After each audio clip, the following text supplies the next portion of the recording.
Hey there, welcome to my YouTube channel. I'm the Tailorette, and today I am going to be finishing this dress. I'm going to be making a skirt out of an Indian sari. And so, yeah, chocolate tastes really good. All right, so we're going to be working on this dress.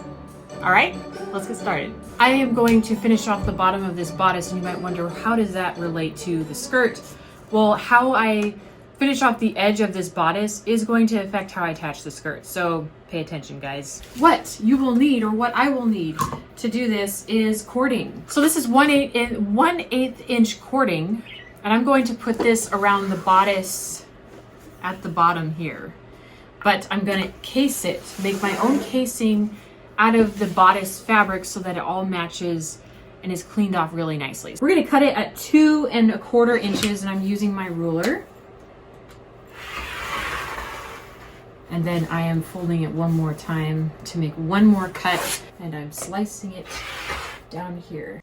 Okay, so I'm changing into my cording foot. This is my basic foot for the Juki, and now I'm going to trade it out for this cording foot. It looks a little different than your typical cording foot, and I use it differently than most people do. So hey, I'm all about unconventional things, right? So here's how this works.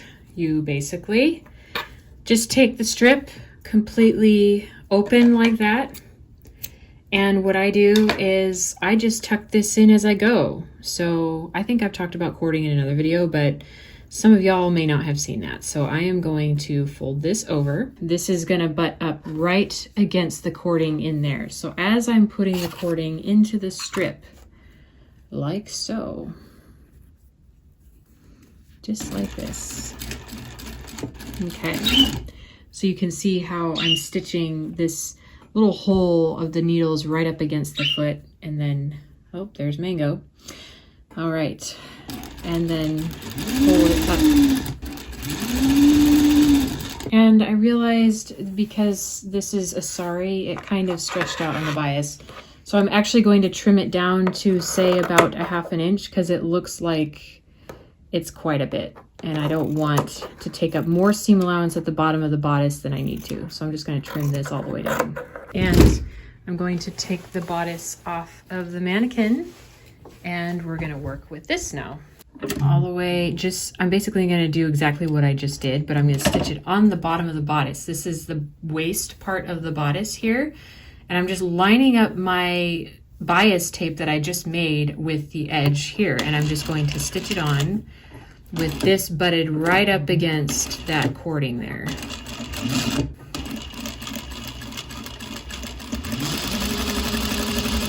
All right, and it is stitched on the other side here, as you can see.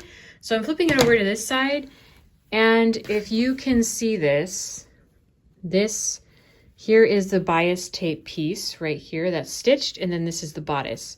What I'm going to do is take just the bodice part here, this part with the white, and I'm going to cut it down, not stitch it down. I'm going to cut it down to 1/4 inch, but don't grab that bias tape behind the material.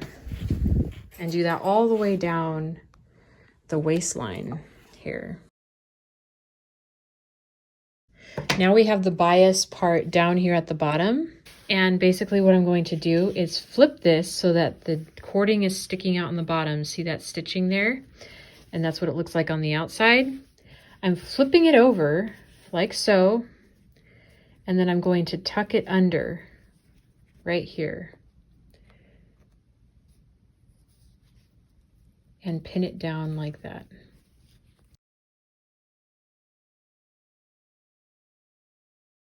So starting off, I have it all folded under, and I just started stitching here.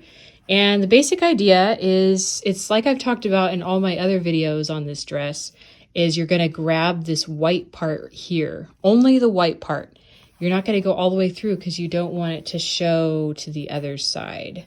So we're basically just grabbing that white lining layer and stitching through. So when you're sewing a Civil War bodice, make sure you include that lining so you don't have to go all the way through. That's just my rule of thumb. Other people have other methods, but this is how I like to do mine. And the cording is attached. Everything is stitched, closed, and the bottom is finished, nice and cleaned off.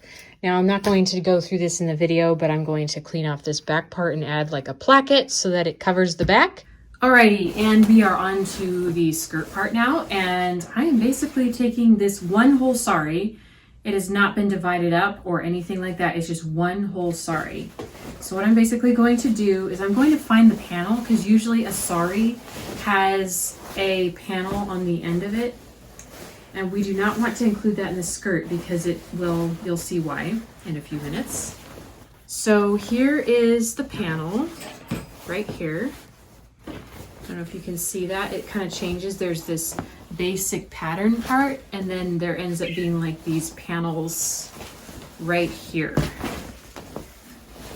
And we want to take those panels off. So it might make our skirt a little bit more narrow, but I have a narrower hoop. And that's what I'm going to be using for this project. And I'm just going to cut it off. And there are it's probably really hard to see on camera here, but there are the tips of the top of the panel here. I'm going to slice it right along there to make sure we remove all of the panel.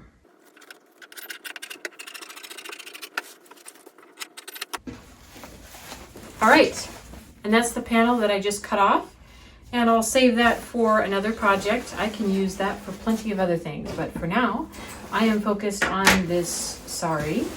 And most saris also come with this at the bottom. Now you can keep that on there and just keep that at the bottom of the skirt because it does keep it from fraying or something. I think that's why they put it on there. So I'm just gonna keep that there. Just keep it at the bottom of the skirt. It shouldn't change the look of the bottom of the skirt. And then basically what I'm going to do is take this whole sari and I'm gonna sew one end to the other. Super easy peasy lemon squeezy because the length is already where I want it to be. It's about 45 inches and that's about how tall I am. All right, find one end, grab it to this side and match them together like that. And before I go and sew it on the machine, here I'm sewing it right sides together. I am actually going to stitch, I'm gonna leave about a 9-inch slit open at the top. So that way that will be the opening for the back of the skirt. And there's only gonna be essentially one seam. And then this will be all sewn up together and we'll have one continuous skirt all the way around. So let's go and sew that on the sewing machine.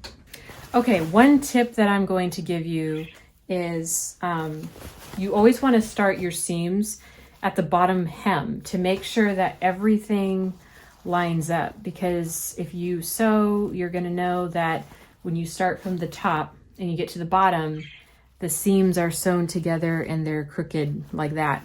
But if you start from the bottom, you can control how it looks at the bottom, that it's nice and connected very nice.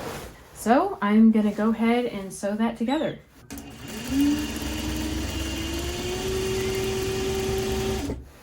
And there I stopped right at that 9-inch. That's where it's open, right there. And I'm going to press this seam open so it's nice and flat. And basically just slide this on and press it open.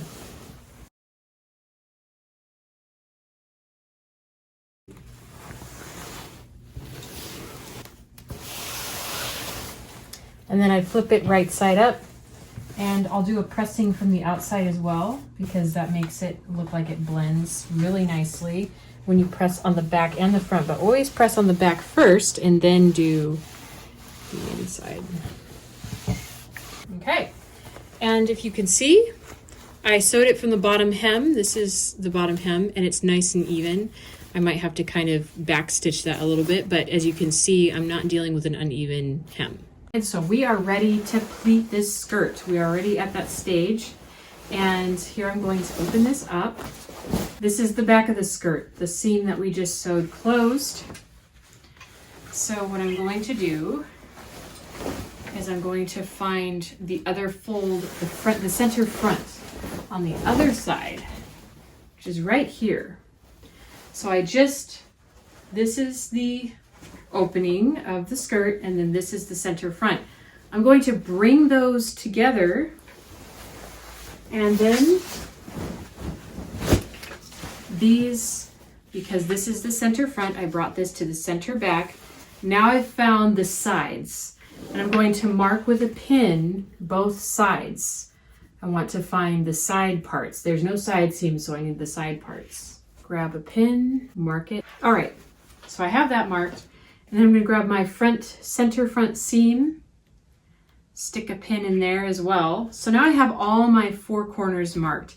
And whenever I make a Civil War dress, I always mark, I have my center back, and I always find the center front, and then I find the sides. And that helps me know how to divide up all of my seams. And you might have seen this in my cartridge pleating. So yeah, so what I'm going to do is with this skirt, I'm going to use my cartridge pleating technique for the back of the skirt. I have a tutorial on that, so I'm not going to go into detail on how I do these cartridge pleats.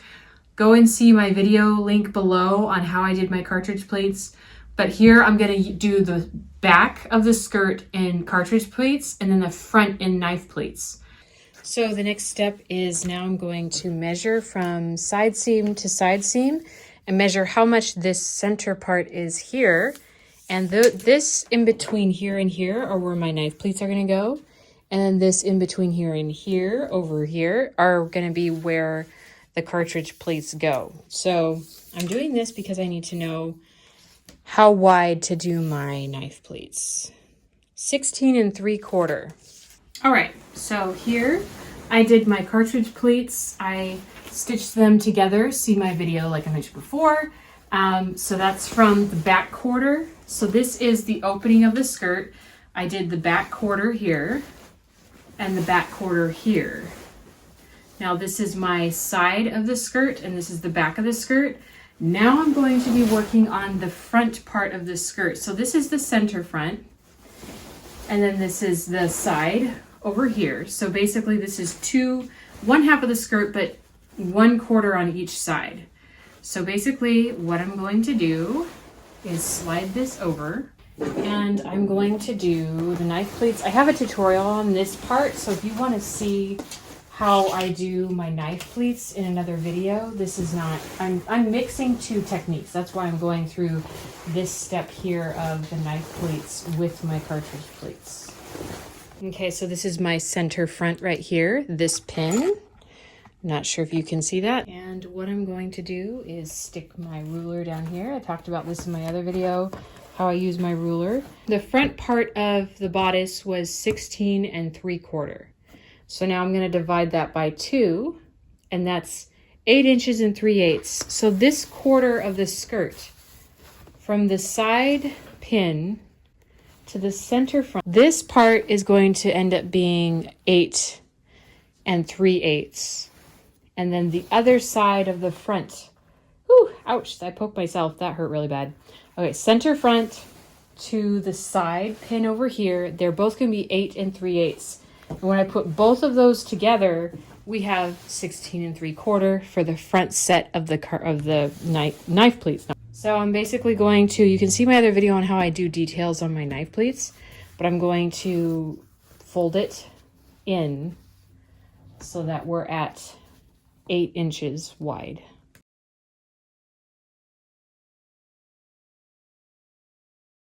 Okay, so now we are getting close to, here's the cartridge pleating of where I gathered my cartridge pleats. And so now that I have that, I'm trying to blend both sides together really well. So what I do is I do 1 box pleat here. And so what I did is I got to the kind of this, I measured this, and this is about 7 inches to the last pleat here. And I figured, okay, I need 8 3/8. So I put a pin right where the 8 3/8 is. And so that is where my box pleat is going to start being folded under in the other direction. So I'm folding it under this way. And I'm just going to keep folding under the pleats from this direction. So grab another one, fold it underneath here, like that. Remove the pin and put it back in. This helps maintain our stopping point here. And then when I fold one more time right here, I'm going to fold it right where the pin is. That last fold is right there. Pin those all together. And then I'm going to do this side in the reverse on the other side.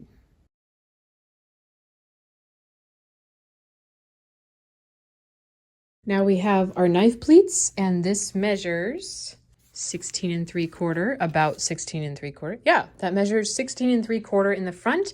So that'll fit the front of the bodice, and then the rest of this has cartridge pleating stitches. And as I have in my cartridge pleating video, how I explain doing those. And I'm going to grab the bodice, and this is going to be pinned to this, to the inside of this bodice here. And so now we have our bodice. So what I'm going to do is, this is the edge of the knife pleats here, the pleats in the front, and I'm going to pin this, and it's gonna, the edge of that is gonna line up with that seam there where that stitching is.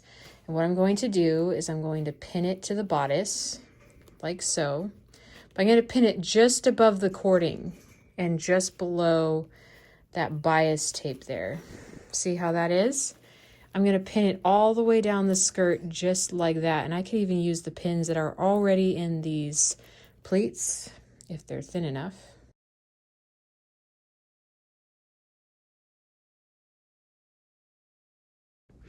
Now that I have the knife pleats in place, they are pinned to the bodice, I am going to pull my cartridge pleats tight. Looks like this border kind of creates a little bit of an interesting bubble in the back, but hey, it might make it a little bit fuller in the bust area, which, not the bust area, the rear area. And I'm gathering it all the way to fit this little section back here. Getting all of these, trying to straighten out these pleats. They're a little bit fluffy, but I've never been a huge fan of fluffy, but I might just have to learn to be okay with it at this point. And pin this to the back bodice, just like so. And do that to the other side of the bodice, where the other side of the cartridge pleats are over here. And just like how I mentioned in my cartridge pleating video, I'm going to hand stitch this to the waist, just like I did in that video. Not going to go in a lot of detail here either. So I am sitting here in my living room, and I'm going to do a little bit of hand stitching because I realized that the center box pleat, this right here, is not in the center, because this right here is the center in between the darts. So yeah, we're a little bit crooked, so I'm going to fix that really quick and it will be done, but I do have to put hooks and eyes in the back as well. And that sums up the rest of this dress. The skirt is finished and hooks and eyes are attached. Dress turned out wonderful. This dress is actually for sale in my Etsy shop, and it is about a size 2 to 4. And see link below, because you don't want to miss this purchase. It is going to be a really fun dress to wear if you buy it. So hit that subscribe button, like this video, and I will see you all next time, because videos are coming out next month.